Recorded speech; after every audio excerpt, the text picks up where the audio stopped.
as well. Joining me now is our political panel, Fiona Scott from Premier State, Claire March from Council House. Good to have you both. Might go to Claire first. Claire, what have you got to say about the Upper Hunter by-election?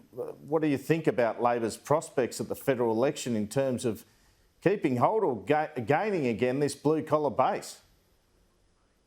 Look, I think firstly we've got to remind ourselves we tend to make a bit too much of by-elections in general during our commentary of the political calendar, and I think it would be false to extrapolate, major consequences for federal Labor. Like, let's just take a step back and have a look at this. Firstly, the National Party have held that seat for 90 odd years. Secondly, it was an increased field, which means that primary votes tend to go backwards when you go from 9 candidates that there were in the last general election to 13 candidates in this by-election. As we know, by-elections tend to have a broader field.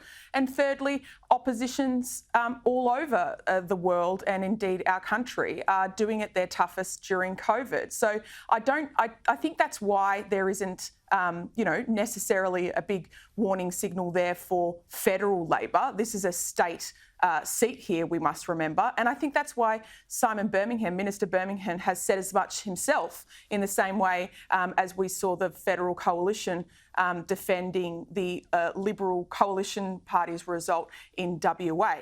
Is there a question there about Labor's primary vote? Absolutely. That's not new. That's a project that Labor's been working on for years now. It's something that is an ongoing challenge. I don't think anyone's shying away from that, but I think to deduct major consequences for federal Labor would misunderstand fundamentally the issues at play here. Okay, well, I'm sure Fiona Scott has a different view.